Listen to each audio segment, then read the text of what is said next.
This is Miss Shay from the whole program, and I hope that all is well with you. So, we're going to be talking about the resume and how to draft one. This quote is by Oprah Winfrey. Your life's work is to find your life's work and then to exercise the discipline, tenacity, and hard work it takes to pursue it. So, you're getting ready to put in some hard work into your resume, and you should.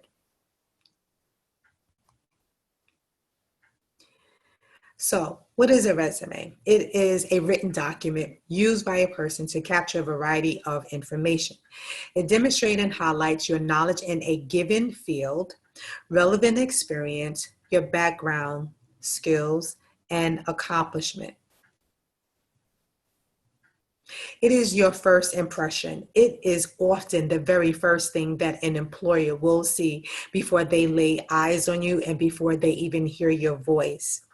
So we want to make sure that your resume, that it fits you and that it suits you and that it is your best you. So you're going to put in some hard work, and you should, because this belongs to you and it represents you. So we're going to talk about how to write a resume and some things that are captured on a resume. So we want you to follow the format. You're going to have two handouts. One is a template and the other one provides an explanation. We want you to follow it. Here is why. Because our documents that we use, they are proven, they get hits, and our students get hired because of it. And then periodically we hold conferences with other employers and with recruiters, and we ask them what works best, what are the best practices. So the one that we use, there are lots of them that are out there, and I'm sure that you are aware, but the one that we use is the most clean, crisp, and the most precise. So please follow the format. What you need to know is that your resume should cover about 10 years. Try to stick within those guidelines. Me, for example, I have over 25, 30 years that I have been working, but I'm not going to have 25 or 30 years on my resume because there is ageism and people will count your age and count it against you. So we don't provide them with that information. The same thing about putting your high school diploma, what year you received it. We don't put that on the resume either, just for your information, because it can age you. So we just don't do it. And if you got your higher high school equivalency, we just put that you have obtained it. We don't put a year on it because, again, it can be held against you. Okay, so about 10 years, and your resume is supposed to be one page. I know for some people, oh my gosh, that's the hard thing, but we can get it down to one page. Mine is one page. What you need to know. So the most recent job should be at the top, and the last one, like your first job that you ever had, that should be down at the bottom. So the most recent one, the one that you just left, that's at the top, and then the older ones are down at the bottom. We want you to follow the chronological order, top to bottom. Part of your headings. So your center heading, your first heading is going to be your name, your borough, and your state. Brooklyn, New York, Queens, New York, Long Island, New York, Bronx, New York. So that's going to be in the middle, and then it's going to be followed by your cell number. Please make sure that it is active and working, and your email address. We no longer put an address because it can be held against you about where you live. So we don't give that information anymore, just for you to know that. And then some of your qualifications. We're going to talk about that in the next slide. And then your professional experience, what it was that you actually did. And then your education is going to appear at the bottom. So make it an easy start. When you're looking at that blank page, just put your name, your borough, your location, and your cell number and your email address. And then at the bottom, we're going to give you a blurb regarding the whole program. We've already typed that and done that for you. You can copy and you can paste it, or you can retype it. It's up to you. So just start there, just build in. So top, bottom, and then build in. So summary of qualifications. So on this one, this person was creative and organized and efficient, content strategist and a writer. And so then the next bullet point says that they had 10 years of experience in writing, social media, and related areas. And then after that, it talks about 6 years of experience in working remotely.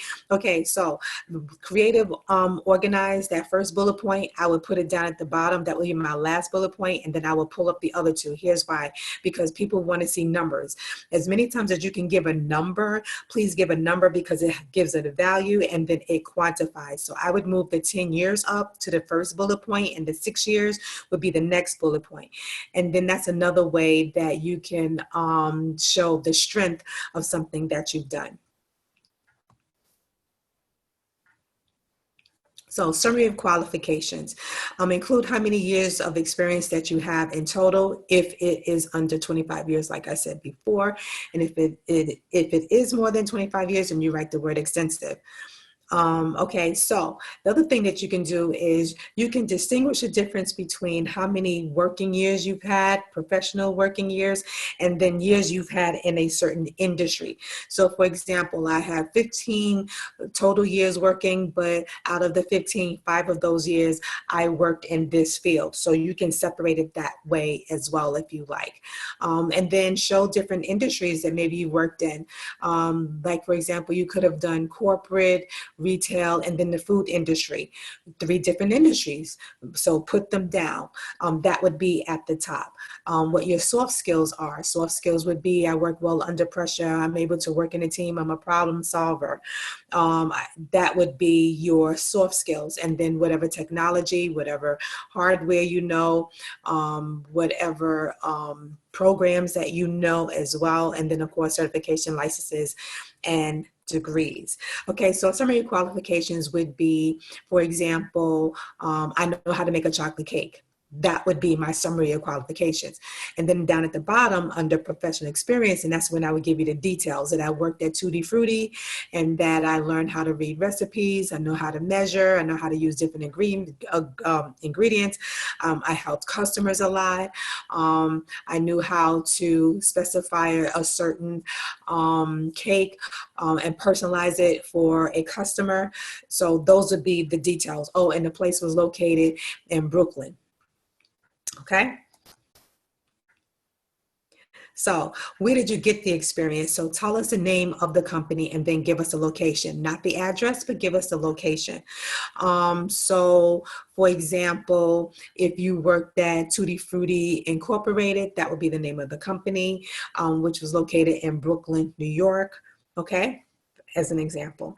Oh, and also one more thing, and go online and find out what the real name of the company is. So for example, everybody knows Starbucks by one name, Starbucks, but actually they are a coffee company. So actually, if you look it up, it says Starbucks, a coffee company or a coffee house. It says something like that, but they have more of a name. So just go and just double check just to be accurate. So you want to give us the length of time that you worked at that company. You're going to give us a start date, and you're going to give us the end date. Here's an example of how that should look.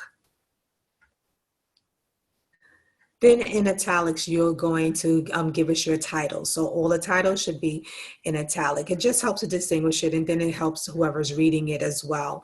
So here's an example of different industries that you may have worked in. So description. This, for me, is the most important part, is the most important piece. This is your script, okay? This is where the rubber hits the road, okay? This is where the proof is in the pudding, okay? Right here in the description, because the more description that you give, the clearer the picture is that you are painting for the person.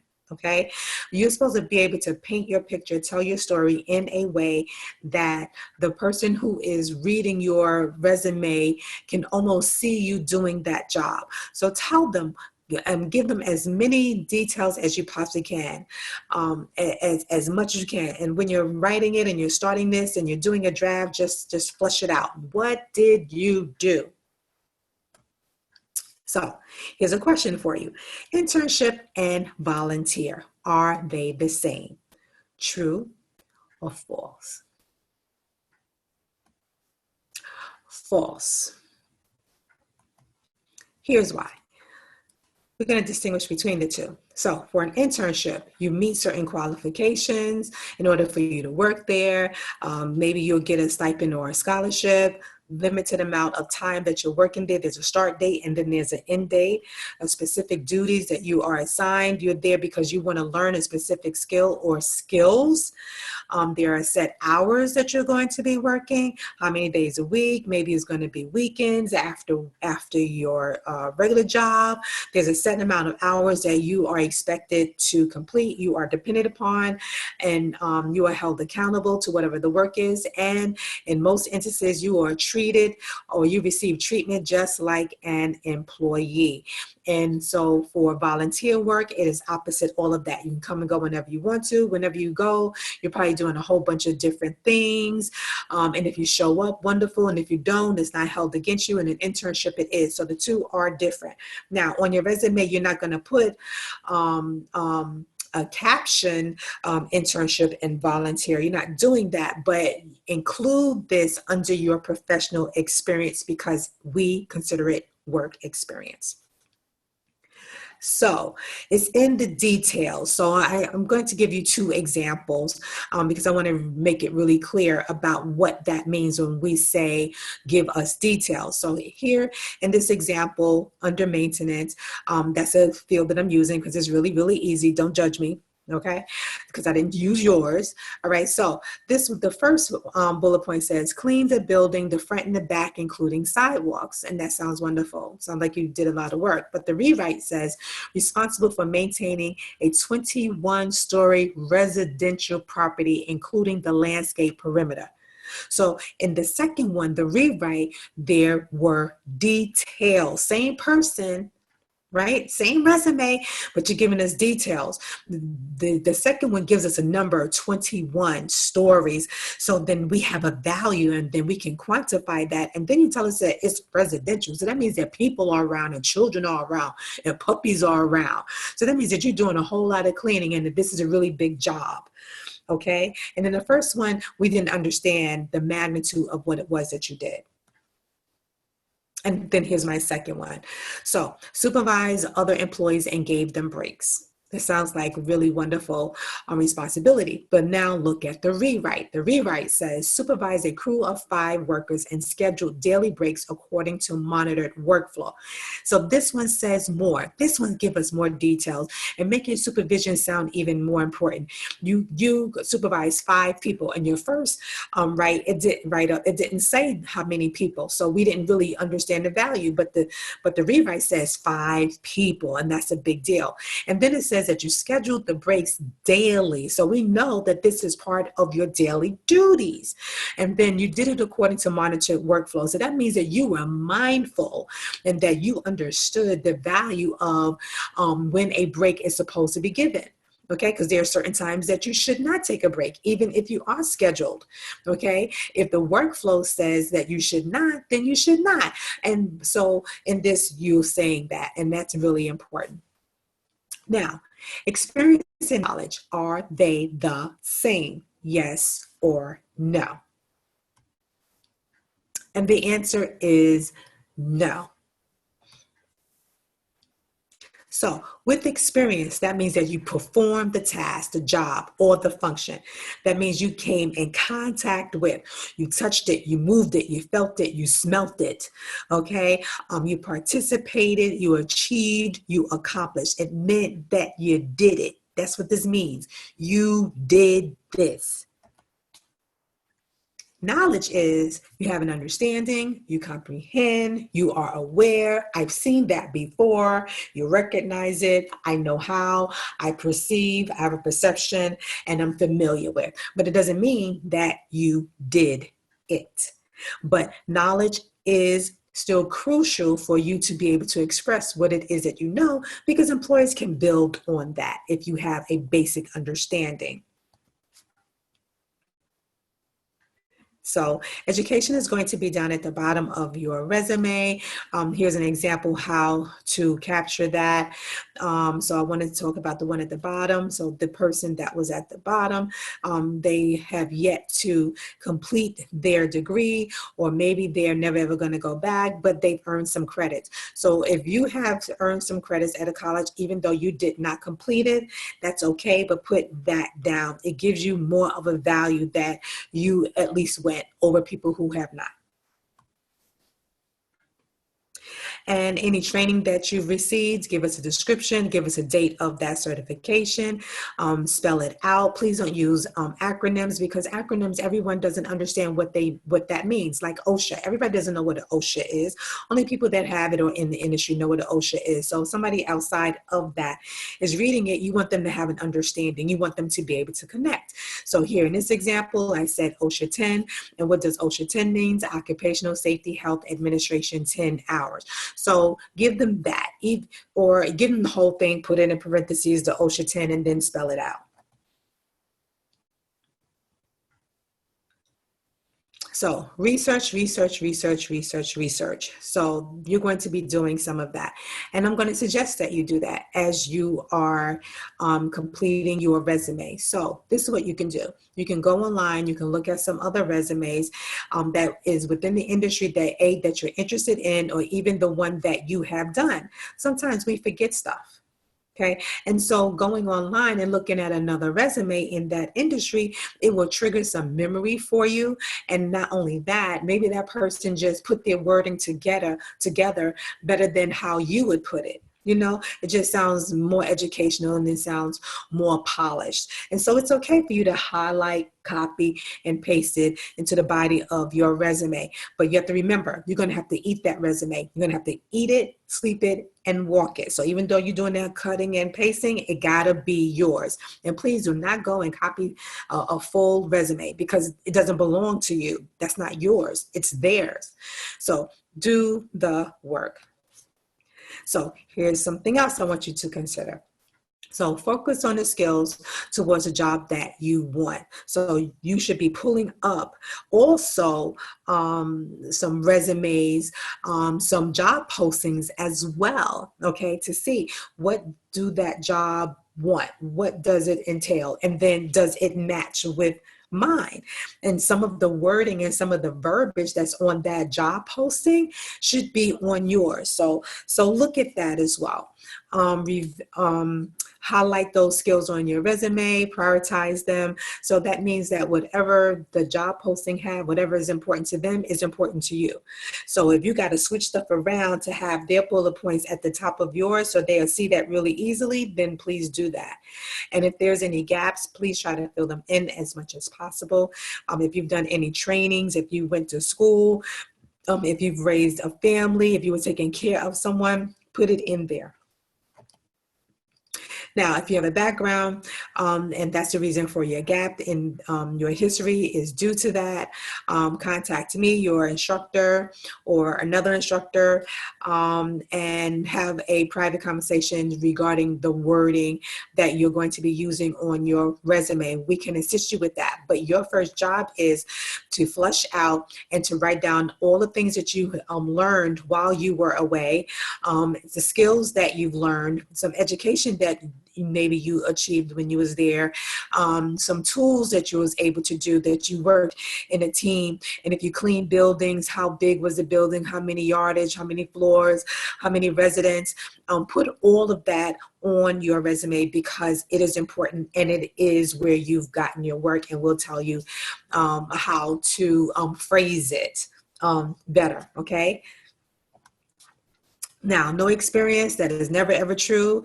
I have never, ever had a student who could not come up with a resume. It's just going to take just more hard work for you. So if you've done any babysitting, if you've done grocery shopping for any seniors, if you assisted anyone, if you tried to run your own business out of your own home, and then also for my other people, my entrepreneurs who were running businesses out in the street. Okay, whatever it was that you did, we want you to put it down on your resume, because the skills that you learned out there, you can bring it inside here. It's just about the wording. A skill is a skill. We call that transferable. So here's some housekeeping. Make sure that your email is professional and that is easily identifiable to who you are. Don't use two different names. Don't use Tutti Frutti is my name, but Mickey Mouse is on my resume. We don't know that Tutti Frutti and Mickey Mouse are the same person. So make sure that it's clean. So if it's Tutti Frutti on your resume, it is Tutti Frutti on your email. Make sure that they match. Make it easy for them. Under each profession that you're going to put down, under each job, you want to have at least 3 to 5 bullet points under each one. That's a measurement. Just to let you know that. And also, 4 to 6 bullet points, and you want to have 3 to 5 jobs on your resume rather. And you will note that we don't put the word references down on the bottom of our resumes anymore. It is out of style. We just don't do it. Please don't include it. And then spell check, spell check, spell check, spell check. So my quote by Oprah, so in my closing, when she was doing her show, she used to do this once a year or twice a year, my favorite things. Oh, I hated that show right there because I was always so sad that I wasn't there. I wasn't one of the people that was viewing this. So I could walk away with all of those wonderful gifts that everybody was getting. So this quote is in reference to that. And this quote says, "There is no easy way out. Believe me, if there were, I would have bought it. And it would be one of my favorite things." So you're going to get to work. All right, that's what you're going to do. You're going to get to work. Do the work. This is yours. You are crafting this so that you can show it to someone. Put in the work, okay? The employer is going to see it, and we want you to get that job. We want you ringing our bells. You want a job. You want to make your money. That resume is how you're going to get it, and that's where you're going to put in the work. So I am Miss J, and I hope that this was helpful for you and to you. I'm available to you. Mr. Fleming is available to you. Our staff is available to you as you craft and create this wonderful document of yours. I know you're going to be banging your head up against the wall sometime, but it's all going to be worth it. I promise you, once you get it done. I'm Miss J. Bye-bye for now.